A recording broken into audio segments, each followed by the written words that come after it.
Weeks, and this is Bounce.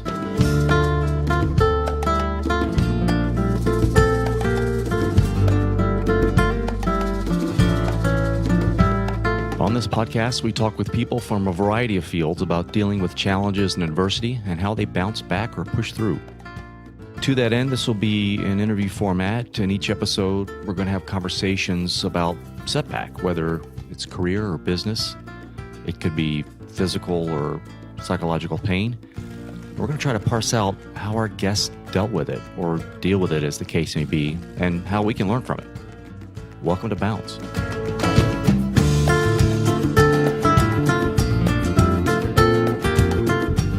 My message, my vision, the insights that I gained by going blind are so much about the difference between sort of perception and reality and kind of the role of our minds in shaping the reality we experience.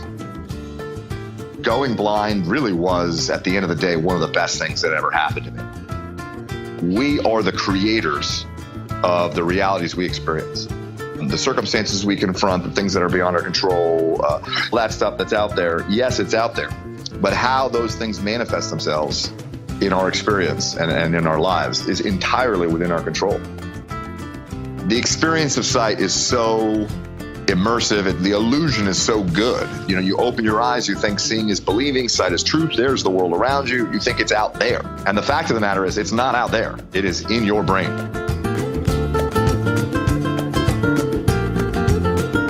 Hello, everyone. Welcome to another episode of the Bounce Podcast, where we have in-depth conversation with notable people from a variety of fields. We talk with authors, entrepreneurs, doctors, journalists, and get their stories or their research on how to deal with or prepare for life's challenges, setbacks, or stumbles. On this episode of the podcast, I will be talking to Isaac Lidsky. Isaac is the New York Times bestselling author of Eyes Wide Open, Overcoming Obstacles and Recognizing Opportunities in a World That Can't See Clearly. I want you to imagine, for those of you who are adults, you're 13 years of age, you go in for an eye exam, the doctor runs a battery of tests, and afterwards diagnoses you with a progressive eye disease that will leave you blind. And they don't know when it's going to happen or how long it's going to take, but it will happen. And then imagine that actually transpiring. You have to relearn basic life skills because you go blind, and how to cope with that, how you would deal with that. And that's Isaac's story. Isaac was diagnosed with a blinding eye disease when he was 13 years old, and he slowly lost his sight over the next 12 years. In spite of that, Isaac graduated from Harvard College at age 19 with a degree in mathematics and computer science. He founded an internet startup that later sold for $230 million.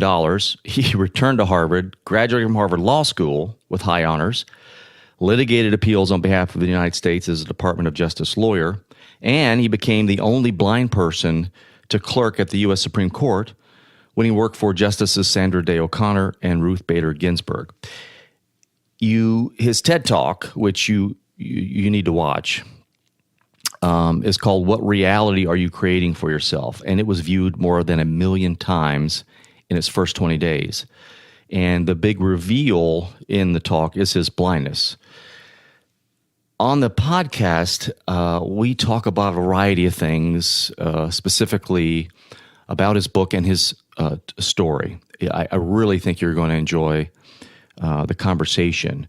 We talk about how he was diagnosed and the resulting panic and later depression that he felt when he was diagnosed, and the gripping fear that he had to deal with and how he dealt with that, how his parents responded. We talk about what blindness taught him. He says some very, very surprising things about his condition and what he learned. And as you could tell in his bio, he went on to accomplish a great deal despite his progressive impairment. And I dig into that. How do you do that? How do you overcome all of not only the physical impairment, but the emotions that were running away with you, and so on and so forth.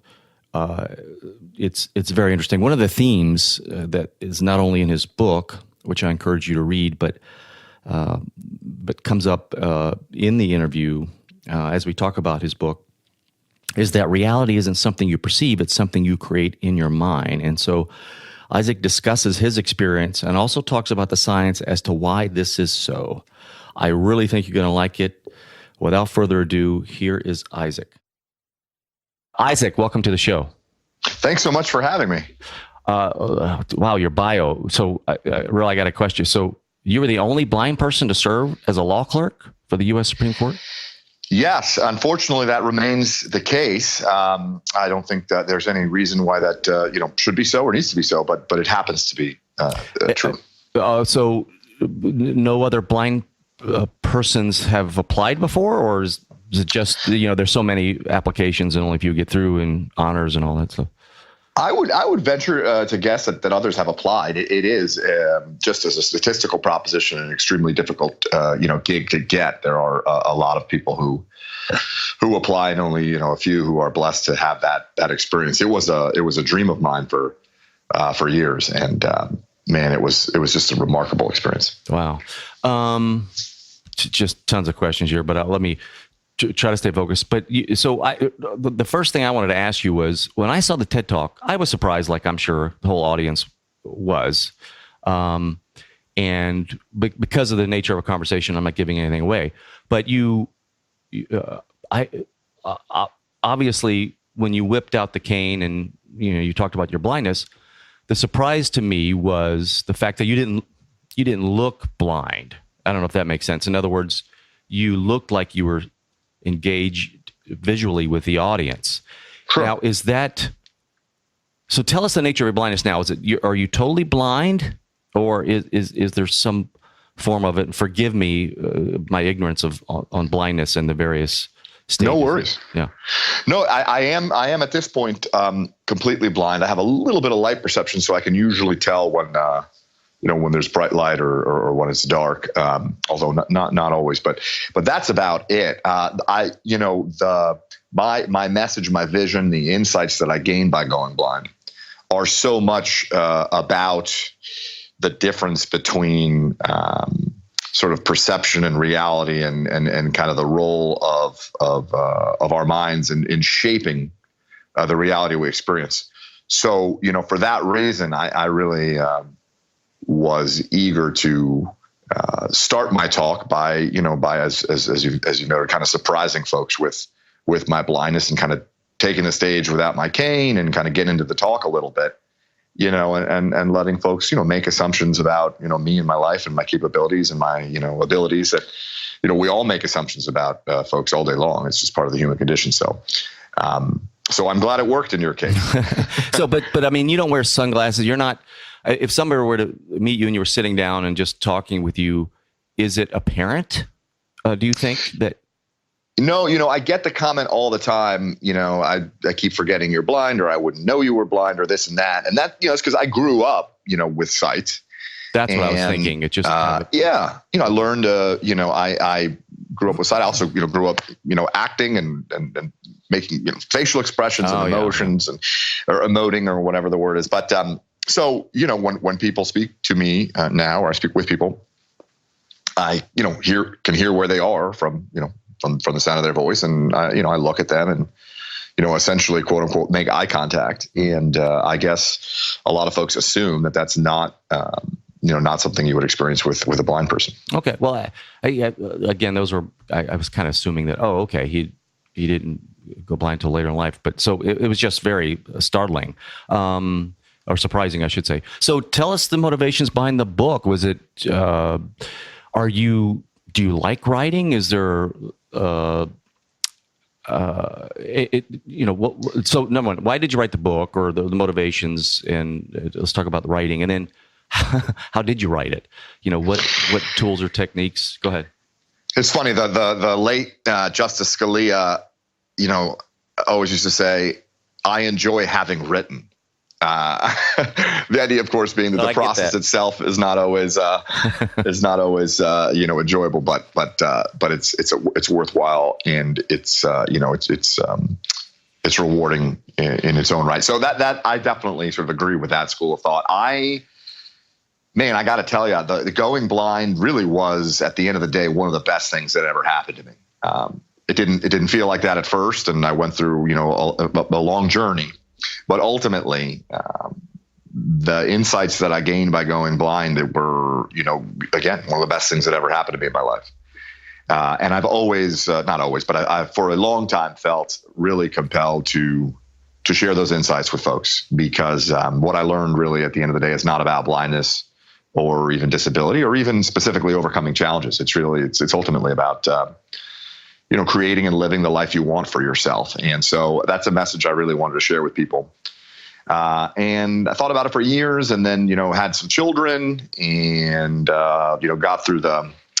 We had my wife and I had triplets. So, we got through the triage of newborns, and then, terrible 2s and 3s and all that. And as kind of the home life settled down a little bit and my business began to sort of succeed beyond my wildest expectations, I figured, now is the time. So I wrote the book. It was a passion project. It's a labor of love. It's a message that I wanted to share, first and foremost with my children. As they get older, they'll hopefully read the book and find something of value in it. And, so I'm really glad that I enjoy having written, I guess. As to how I wrote it, I wrote every word myself. It's fundamentally a personal book and message and vision, so I didn't think it made a ton of sense to work with anyone else to write it. And all in, the project took a couple years, with really the writing taking kind of the better part of a year. I mean, I assumed it was dictated in some form, or that would be an incorrect assumption. Oh, there we go. See, See the whole reality boxed thinking. Yeah, go ahead. Yeah, we're built to infer, to assume, to predict. It's just part of the wiring of the human brain. And it's a useful tendency in many ways, but it also gets us into a lot of trouble. It's one of the major themes of the book. Huh? I'm glad I asked. So how did you? Yeah. So, no, I don't. There is something called screen reading software, screen reading technology, and it enables me and others to interact with computers using just your ears instead of your eyes. So I listen to, as I interact with my computer, I'm listening. It's sort of the screen reading software is kind of narrating my interaction with the computer, telling you the different menus and options and buttons. And, as I type, it's kind of reading back to me what I'm typing. And I can, I do just about anything you would do on your computer or smartphone, but I just do it with my ears. Oh, so correct me if I'm wrong, but so since you probably learned to type prior to the disease, the final progression of the disease, you have memory of, where the keys are located on. So absolutely. Yep. So you're typing. I type just like anyone would. Yep. And it's calling out either a mistake or what you're typing, I'm assuming. Yeah, exactly. And so, I mean, even, cool. So there's, and also even on like touch screens, like Apple devices, for example, Apple has a screen reading program called VoiceOver that's built into its operating system. And it's just phenomenal. It's really well designed. It's very elegant. And, as a result, on my, iPhone, I could run my business off my iPhone, write email and text messages and, word processing and all that. Cool. Just, very cool. Just like a sighted person would. Very interesting. So let's talk about your experience, specifically coming from the book. By the way, it's a great book. I recommend everybody go out and grab it right away and read it. It's, and I'm not just saying that. It's not only your personal story, but as I was telling you before, we started the interview. It's very instructive, and it does make you think about your own reality. And I was thinking, Isaac, and we'll get into this a little later, but I was thinking of my own either false assumptions or my handicaps, for lack of a better term, that are intangible. They're in my mind. Does that make sense? Sure. It makes perfect sense. Where I kept thinking as I read your book, I'm like, gosh, how could I manifest?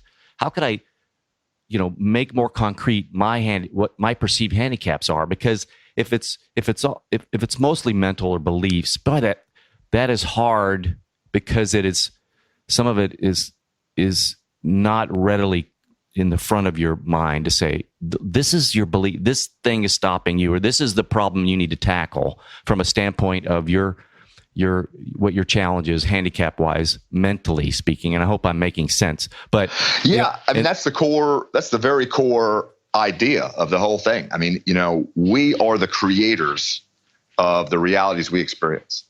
The circumstances we confront, the things that are beyond our control, yada, yada, all that stuff that's out there. Yes, it's out there. But how those things manifest themselves in our experience and in our lives is entirely within our control. Yeah. And it doesn't feel that way often. And it can be really hard to do. It takes effort. It takes intention. Yeah. So so your book was, it's kind of, you reflect on it and it kind of reveals it. But so let's talk about real quickly your story. So you went blind at the age of 12 or 13? I was diagnosed when I was 13. It's hard to say exactly when it started or when it ended. Essentially, I had I have a progressive condition. So I slowly lost the sort of photoreceptor cells of my retina over time. So if you picture like a Jumbotron screen in an arena and imagine that the bulbs on that screen are kind of randomly breaking over time, that's kind of what the experience of sight was like for me. Okay. So, so was you and was it two siblings?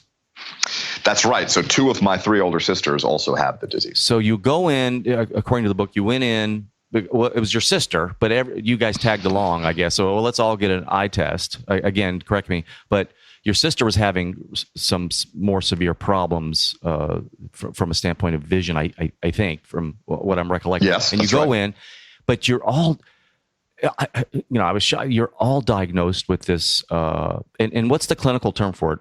Progressive retinitis? What is it? It's called retinitis pigmentosa. Okay. And it's one of a family of diseases called retinal degenerative diseases. And all 3 of you are diagnosed at the same time? Yes, 3 of the 4 of us. Yep. So, how did your parents respond to that? I mean, I can't imagine, it was devastating. It was devastating for everyone. And, because of the way we're built and because of our, the way we assume and because of the sort of pernicious force of fear in our lives to distort our realities. At first, when I was diagnosed, I was terrified and I was certain that blindness was going to ruin my life. I mean, I knew it. Blindness meant I would cease to achieve. I would cease to be independent. I'd live a small and sad life, probably alone because I was, certain no woman would love or respect me. I wasn't going to love or respect myself. So, which meant I wouldn't be a father and on and on and on. And these were awful things that I told myself. They were lies. They were fictions born of my fear, but I believed them. I believed them to be truth. I experienced them as reality, and it was my reality in the first several years of sort of processing this diagnosis. And if I hadn't learned to see through my fears, sort of eyes wide open, to kind of recognize my role in creating my own reality, I am certain I would have lived that reality. That's the real shame of our fears. Fear kind of immerses us in this awful world, and if we're not careful, we're not aware, we wind up living in it. Yeah, so it would have been a self-fulfilling prophecy. Correct. Right. Correct. And it took. So you're diagnosed. I mean, that just blows me away that all 3. I thought about your story, but I'm thinking, well, what the parents are? What are they thinking? But then, and you must have amazing parents. But then it took 10 years. Is that right? Till you're 23. Is that right? Again, it's hard to pinpoint exact moments. When was I legally blind or not legally blind? When am I blind? It was a slow, progressive deterioration. I can tell you that in my mid-teens, it started to become a real nuisance. By my late teens, it was kind of transitioning into more disability. Late teens and early 20s was really sight was not terribly useful for me. It was extremely frustrating. And then by the time I was in my mid-20s, I was, essentially, completely blind. But it was this sort of progressive, thing. And it wasn't, it's very hard to describe, but it was, I had, some people have good hair days and bad hair days, right? I had good sight days and bad sight days. Oh, okay. Is it like a haze or things get darker? What's? The best I can try to explain it is if you return to that sort of Jumbotron screen and imagine you're watching my life on that screen as the bulbs sort of randomly break over time. At first you might not even notice it. Then sort of some parts of the screen might become a little bit annoying. Yeah. And then, You might eventually struggle to make out, images only in certain parts of the screen, but as they move to other parts of the screen, they become clear. And, so for me, objects would appear and morph and disappear as my brain, this sort of massive predictive engine, was endeavoring to construct a reality for me, based on, a data stream that was getting, more and more compromised. That was getting worse and worse. But you weren't having problems when you went in as you were diagnosed, or were you? No. At the time of my diagnosis, I would have swore that I saw as well as any of my peers, and I was a 13-year-old kid living a Hollywood fairy tale, and my life was perfect. And how long was it? Was it a year later before you said, "Uh-oh, yeah, here it is"? Yeah, by my mid-teens, I was really starting to notice it was a nuisance. I was, walking into fire hydrants and ignoring people who were trying to shake my hand, ignoring an outstretched hand because I didn't see it, and started to experience these sort of bizarre effects. The salesperson was really a mannequin. I'm sorry. The stripes on the floor. The stripes on the floor in the store were really stairs. And I realized that as I kind of fell down the first couple, and things like that. So, the insight, though, to kind of come back to how this became, a profound blessing. Sight itself is just the perfect example of how we create our own realities. The experience of sight is so immersive. The illusion is so good. You open your eyes, you think seeing is believing, sight is truth. There's the world around you. You think it's out there, right? And the fact of the matter is it's not out there. It is in your brain. And it is a world that your brain is masterfully creating for you that is virtual, that is unique, it's highly personal, and it implicates vastly more than just information from your eyes. In fact, the information from your eyes is at best about 10% of what's going on in your brain when you're seeing. So that's what I want to ask. How is sight an illusion? That's what I was thinking as I was kind of reading your book, but then I came up with my own examples. But tell us, and I think you're about to, and I'm probably interrupted you. Go ahead. No worries. I mean, the illusion is that we experience this sight. We experience it as something that's kind of out there and beyond us, that is true, that is objective in some way, and that is just not true. The experience of sight involves your memories, your opinions, your emotions, your mental attention, your conceptual understanding of the world, your mood. All these things are literally shaping what you see, and what you see is shaping all those things as well. And ultimately, I mean, think about this. Your eyes are, the retina is two-dimensional, right? So, light is falling on this two-dimensional tissue, and your brain constructs this immersive three-dimensional experience. So, I mean, right away, in what sense is what you're seeing, reality? Now, by the way, I talked about light hitting the back of your eyes, right? Well, we humans, with a little bit of ego, we call it the visible spectrum, that portion of electromagnetic radiation that happens to be the type of light that our eyes respond to. Well, as it turns out, that represents 1/10 trillionth of the spectrum of light, the spectrum of electromagnetic radiation. So you got 1/10 trillionth, a minuscule drip of the light that's out there, happens to make our photoreceptor cells do this little magical piece of, this sort of magical biological move where they send a signal back to the brain. Then the brain has this immense, just breathtakingly beautiful, computational engine that sort of constructs this experience based on reasoning from past data. It takes about a third of your brain to do it, by the way, by volume. Creates this world that we experience, and then we somehow think, we somehow think that we see the world. I mean, to say we see the world is it's nonsense.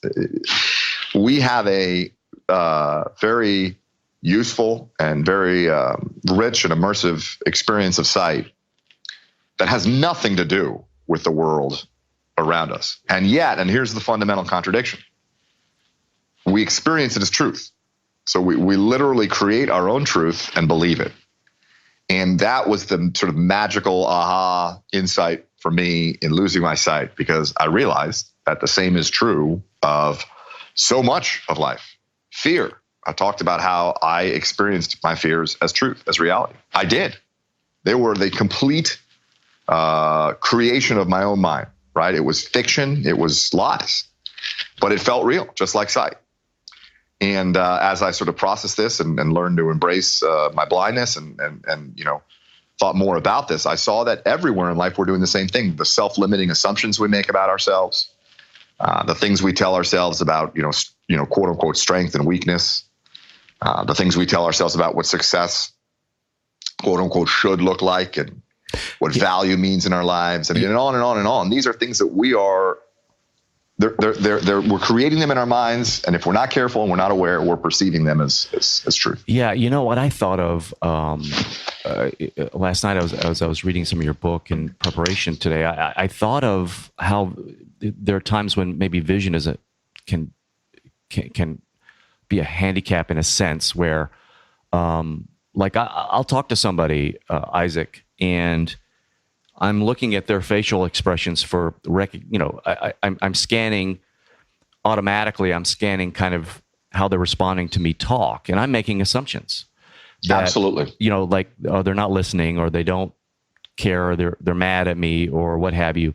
And these assumptions could be absolutely false, which would then color my conversation or my communication.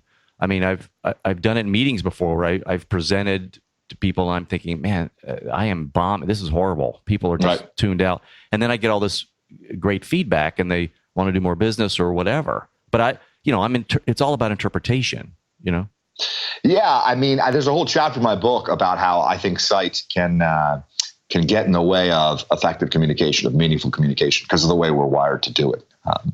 I think we words, actual words grouped together in language have such an infinite power, and we often kind of abuse them or ignore them because we're fundamentally visual creatures. We pay attention to what we're seeing. So like you said, you have that key meeting with your boss, and you're sitting there presenting an idea, and there's this sort of grimace, and for days and weeks you torment yourself with, oh my God, my boss thinks I'm an idiot and didn't like the idea, and it's you create this whole narrative in your mind that you believe, and it turns out, like, the truth of the matter is your boss had acid reflux, and it was a grimace because there was heartburn, and that's so much of life is that way. And in sort of that larger sense, I think sight, there's pros and cons to everything in life, and sight is awesome. Believe me, I'd love to see. But the effectiveness of the illusion, I think, is can lead us astray some way. We part of why we think part of why we think that all these sort of machinations of our mind are truth or a reality or something that's out there is precisely because this sort of experience of sight is so compelling, and we're wired to be visual creatures. I mean, it's in our nature, it's in our evolution. I could go on and on about the sort of neuroscience of it, but losing my sight and living as a blind man, I think I have gained a better sense of reality and truth. So you've written this book, you've got all these great insights, and and wisdom that I think you're stating the blindness has helped you acquire and taught you and what have you. Tell us, when did this happen? Tell us the bounce. I mean, when did you? Because you talk about the fear, and you were being gripped with the diagnosis and all the struggles. At what was it? Did somebody come into your life? Was it your parents? Was it just you? I can tell you the day. Go. I can tell you the day. I wound up going to meet with a low vision rehabilitation specialist, an occupational therapist. And this was when I was really struggling with, my sight had deteriorated to a point where it was just getting around. The practicalities were challenging. I was having a hard time. And I went to meet with her, just sort of assuming that we were going to be talking about, blindness with a capital B, this amorphous sort of boogeyman that was going to destroy my life, and all these awful things I, quote unquote, knew I was going to experience as my life kind of, was ruined. And I walked into her office, and she right away wanted to start talking about concrete, practical solutions for, specific, discrete, challenges. She wanted to talk, for example, about, me using a walking cane for the blind. You use a walking cane. And I remember thinking, I was a little annoyed and I was frustrated. I was like thinking, what are we talking about a walking cane for? That's almost like an arbitrary detail to start with, right? I'm not here to talk about today or now or, a walking cane. I can handle all those. I can handle today. I can handle now. That's not my problem. Yeah, you my still problem had sight. Right. Go ahead. Yeah. I mean, my problem is I still had some sight, not much. But I was thinking, my problem is tomorrow, the future, all this awful stuff. And finally it hit me, talking with this woman, Chris, that there only is now, today, this moment. That's all there ever is. And it literally hit me like a ton of bricks that in that moment, it hit me. Everything I thought I knew about going blind or being blind was fiction, was speculation. And then, the second realization, which was painful, but true, was that, in a sense, really in every sense, I was choosing to live in that reality, to believe that, that awful. And I decided in her office that day to make a different choice. So it was it an acceptance, or was it it was a dramatic shift in perspective. It was a recognition that there's this chaos, there's this circus of thoughts and fears and emotions in my mind. And all of that is just noise. And what's real is that right now, in this moment, and in every moment, you choose who you are and how you want to live your life. And that is our ultimate power, and it's our inescapable responsibility. And the rest is noise. You talk a lot about fear and overcoming fear, and you actually talk about this psychological term called awfulizing. Tell us about that. Yeah, awfulizing. It's a psychologist called awfulizing. I love the term. We make things the most awful in our minds. So back to this whole, we're wired to predict, to infer, to assume. That's just how we function in the world. We reason. We build up a vast database of experiences and rules and logic, and we reason from that experience. It's a useful tendency, of course. It's how we essentially survive. But it can also do us great harm, and in particular when we confront the unknown. In times of change, in times of crisis, this tendency to predict, to infer, to assume is really damaging to us, and that's where fear steps in. So fear replaces the unknown with the awful, and we fill in the worst case scenario. We fill in the most unbearable outcomes, and we tell ourselves that that's kind of what we're destined to experience. And just when we need to kind of step outside ourselves and take in information and expand our horizons, fear beats this retreat kind of deep inside our mind, and we sort of cower in this sort of tunnel and have this sort of myopic view. And if we are not careful, if we don't break out of it, it becomes real. Like we were saying earlier, it's self-fulfilling. Yeah. And I literally saw this. I mean, I live this. And it, if you'll pardon the pun, it was eye-opening for me. Because you step out of that tunnel and there is a vast, uncharted landscape of potential and opportunity that's just beyond that tunnel.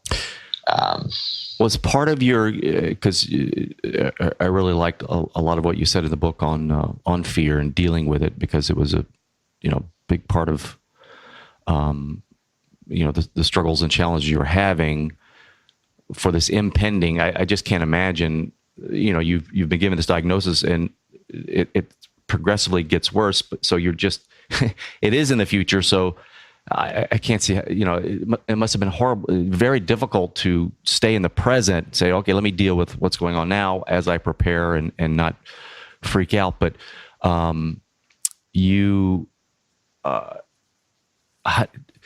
was it dealing with the fear?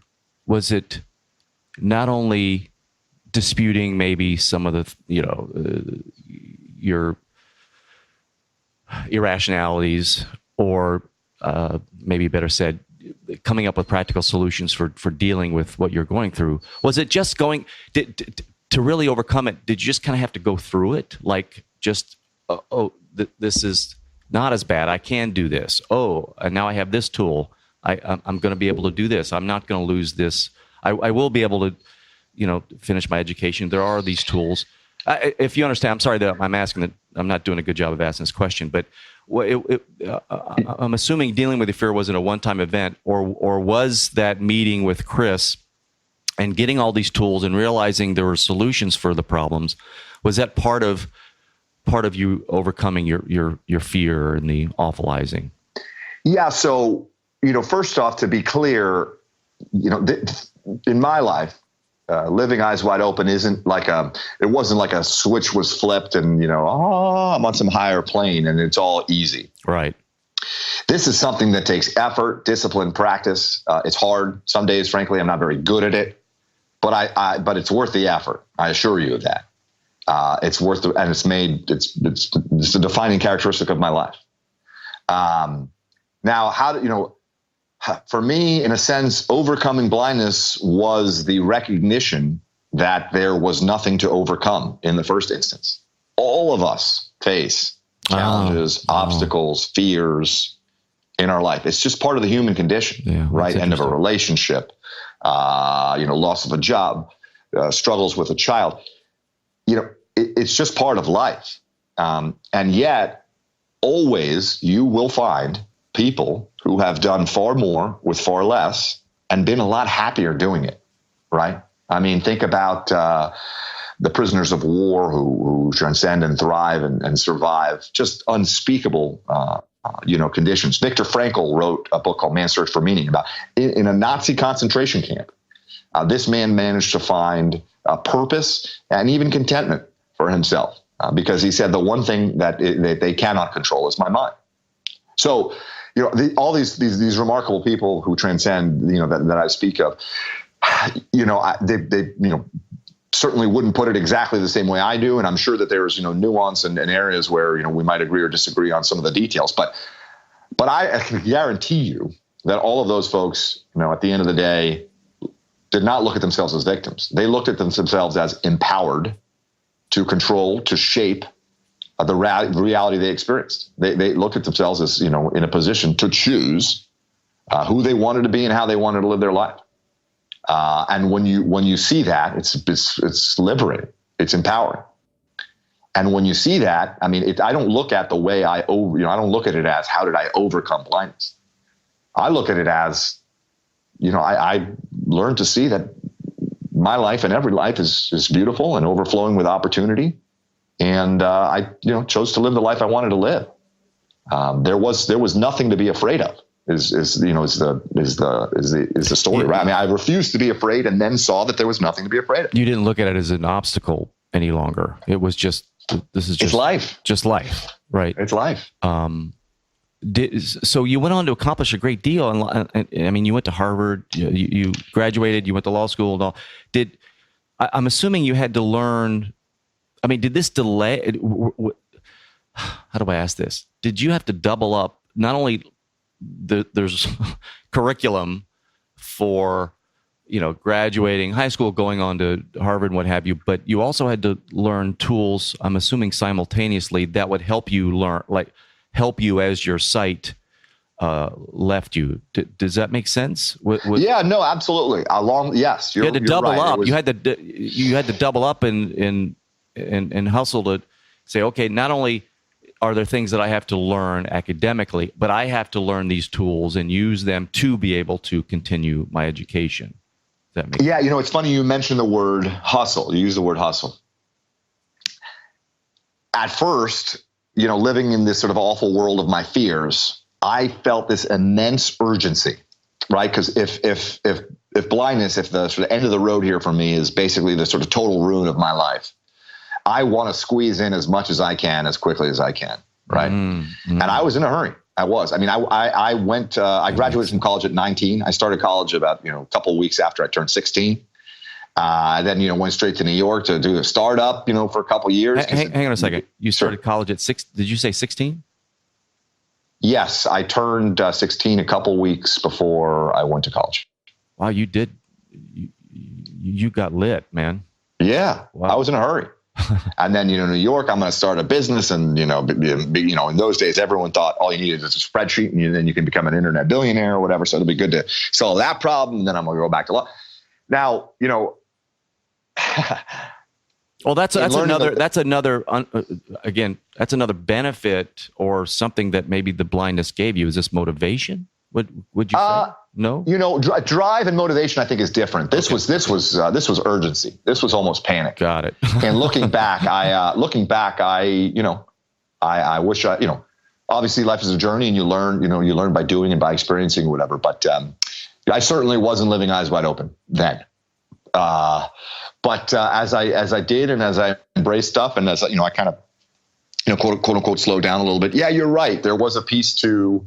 There was always this sort of extra component to my life. So I wasn't just quote unquote, I wasn't sort of just trying to succeed at Harvard Law School and kind of get through the first year of law school. I was also, learning to use a cane, training to use a cane, and trying to get more comfortable with screen reading technology and that kind of stuff. And in a way, it was harder. In a way, it was better because it gave me sort of perspective, and it was sort of grounded in the fact that there's sort of a lot more going on, and we can get pretty exercised, pretty worked up, and pretty narrowly focused on this sort of immediate situation we're confronting. And for me, this sort of journey into blindness was a nice reminder to stay focused on the bigger picture in life.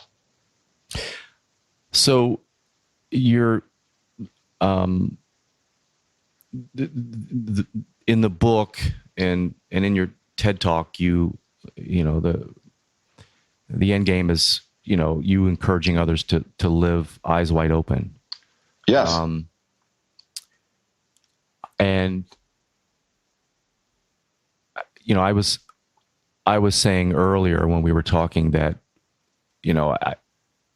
it's not having something that is maybe in the forefront of my consciousness. It could be a belief, it could be a thought that is holding me back.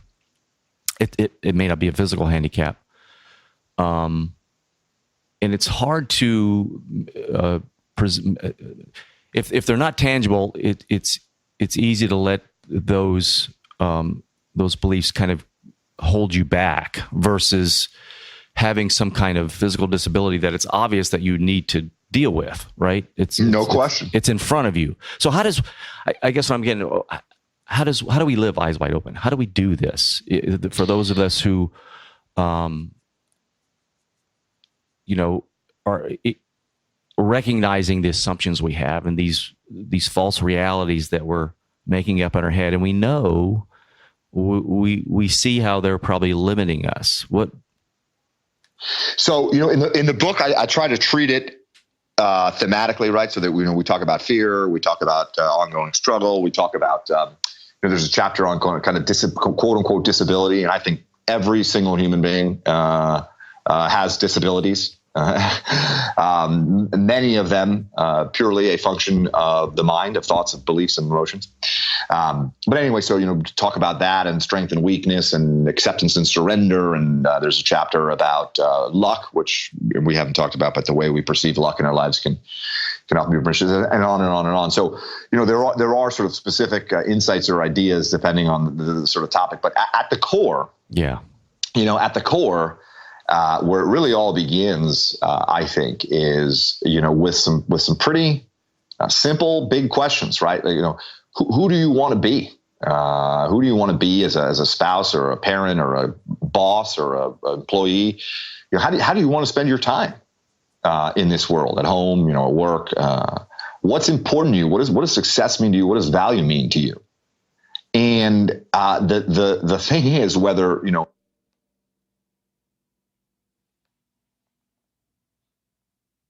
Isaac, are you there? Me, the point is whether you realize it or not, whether you like it or not, whether you want to believe it or not, you are answering those questions every single moment.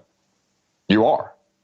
And you can do it as reaction, almost as happenstance, or you can do it intentionally, with awareness, with purpose. But either way, you are answering those questions every moment you're here.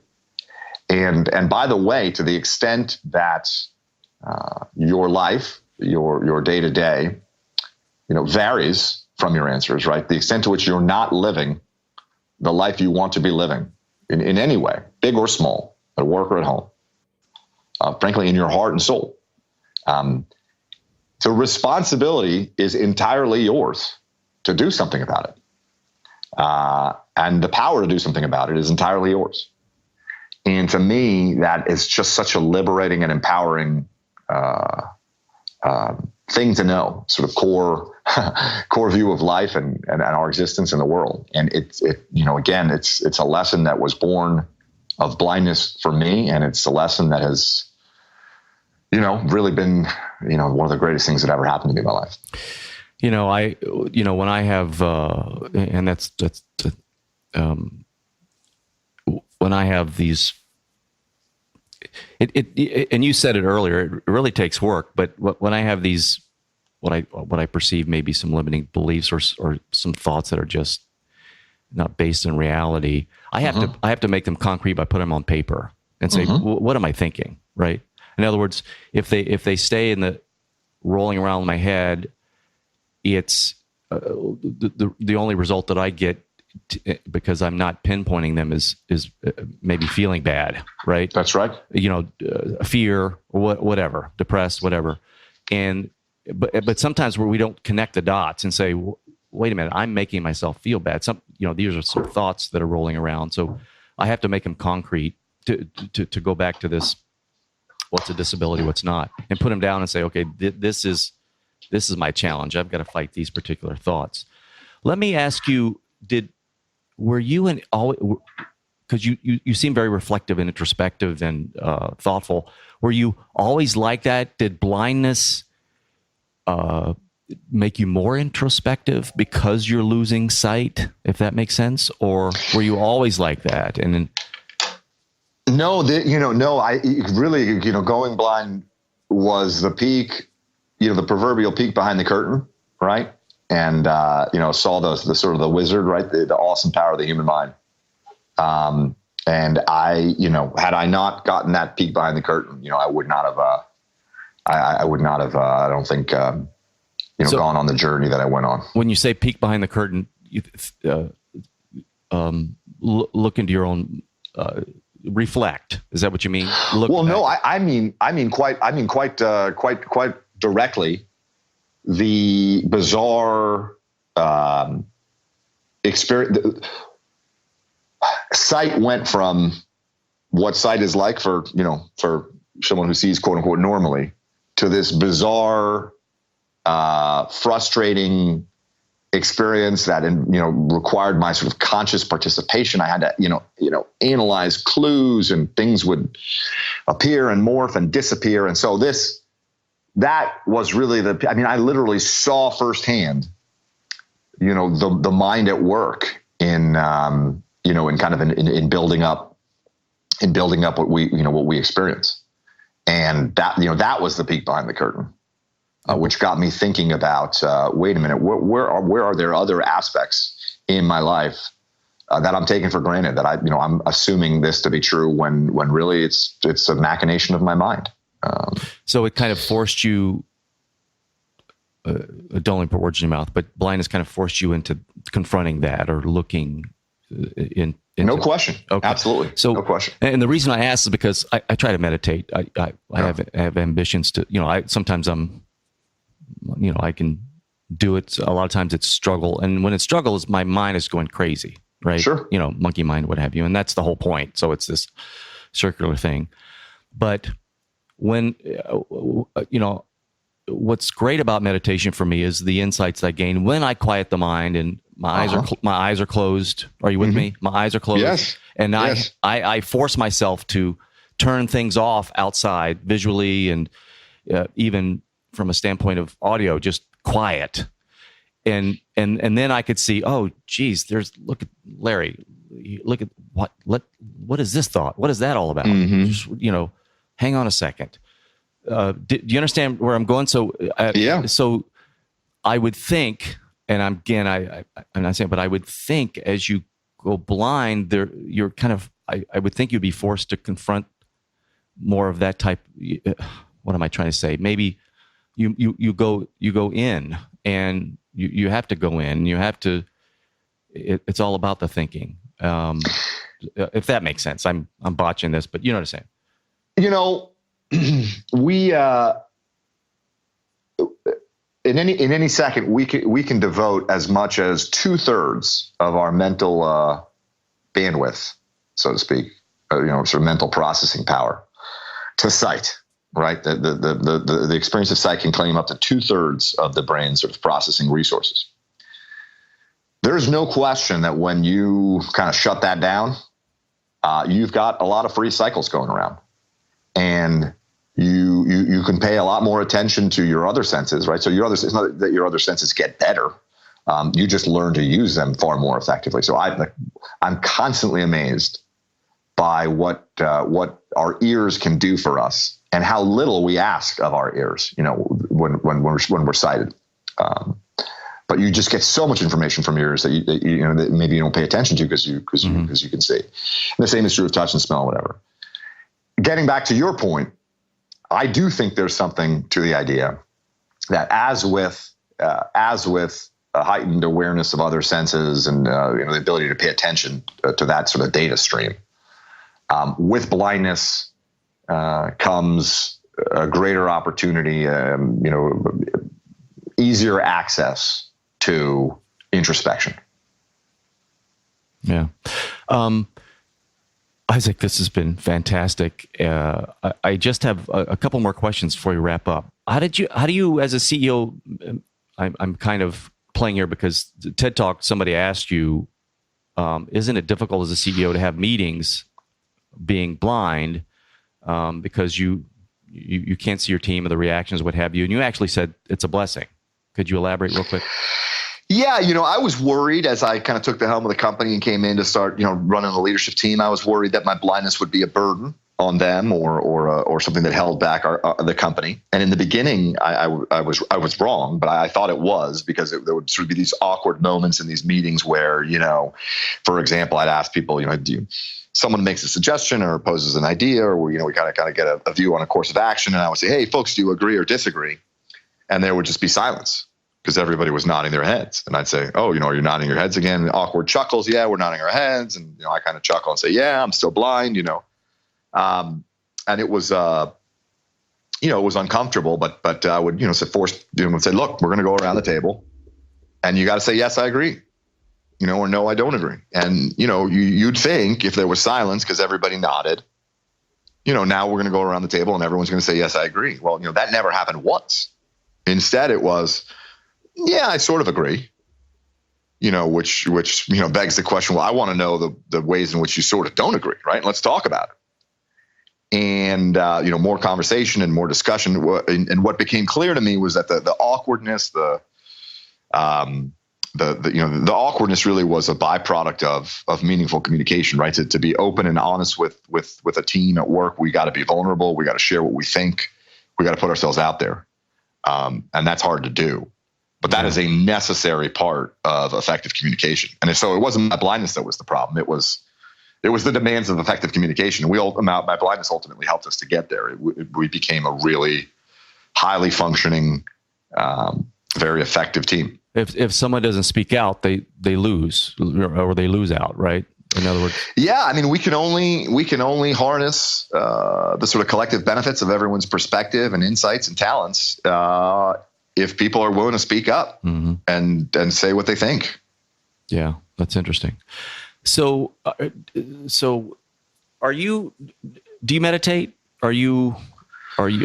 What's your? Do you have any kind of? How do you maintain a positive attitude? What is your personal practice in that regard? Well, I think happiness is ultimately choice. All right. I think in any moment, regardless of the circumstances, the choice is ours to choose to be happy or not. But more specifically, I don't meditate. I'd love to learn to meditate. And again, I don't mean to suggest that this is easy. It takes effort. And I'm often unhappy and try to make myself happy. But working out is I find mental health, emotional health, physical health is really important for me. I try to get on the treadmill at least 4 or 5 times a week. I hear that from almost everybody that I interview. Either they have some form of meditation, or if they don't, they kind of have some form of physical activity that in a way is a meditation for them. They're either getting into their body physically, working out, weights or whatever, or they're running and tuning out. You know what I mean? There seems to be for me, getting on that treadmill, is like, it's like a mental and emotional kind of, spring cleaning, right? It's kind of like wiping the slate clean kind of mentally and emotionally. And, it's almost like take a shower for the mind and the soul. Well, I mean, and I need to do it. When I go 2-3 days without working out, I'm not in a good place. When you were kind of going through all this, did you read books that were, helped you be positive, or were you, your parents must have been just fantastic and you know what I mean? What? Yeah, I certainly had my journey, right? It was pretty brutal in the early years, and then kind of actually as my sight began to noticeably deteriorate, and so it was a journey along the way. But I've certainly read tons of great books and had a lot of great mentors and role models and support system and network and stuff, and it's been a journey. I'm 37 years old, so I was diagnosed 24 years ago, right? So it's I didn't wake up one day with all these sort of thoughts and ideas. It took 24 years of life, right? Isaac, this has been fantastic.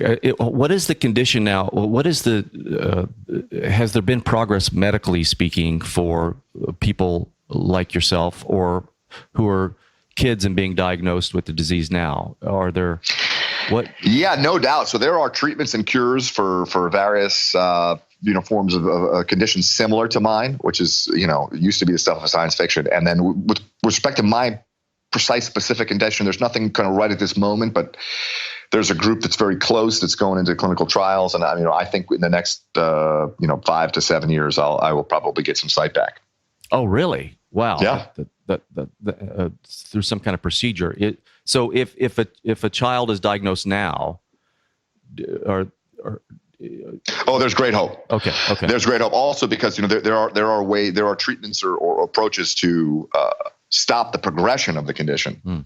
Which if you can stop it, if you don't lose the sight in the first place, then you're in great shape. But and even for those like me who have lost sight, there's reason to believe, sort of skeptically and rationally and logically, there's reason to believe that in the next 5 to 10 years there will be treatments. Wow, cool. Isaac, thank you so much for coming on and being very gracious and sharing your story, and also for articulating what you have in the book, and some of what your TED Talk, which I recommend everybody to just Google it, and Isaac comes up. Where can they find you? Is it just your website, Isaac? Yeah, the best place to go is probably my website, which is just lidsky.com. It's my last name, L as in Larry, I, D as in David, S as in Sam, KY, .com. And there, there's a link to my TED Talk. You can get more information on the book. I have a blog and that kind of stuff. And the one thing that I ask is please let me know what you think. I read every submission, every email. I'm really, this is a passion for me, and it's about building a community. And so I would love to hear from you. Yeah. Again, I recommend everybody read his book. It's really, really good. And if you want to do it in the order that I did, look at listen to the TED Talks, watch the TED Talk, and it'll kind of push you further into the book. But yeah, Larry, I'll mention there's an audiobook version as well, which I read myself. So for those who don't necessarily like the physical book, you like to read and listen in the car or at the gym or whatever, there is an audiobook. Yeah, I saw that. And I should have mentioned that. Yeah, I think it was Audible, right? Yep, audible.com. Yeah, cool. Isaac, thank you very much. Thanks for having me.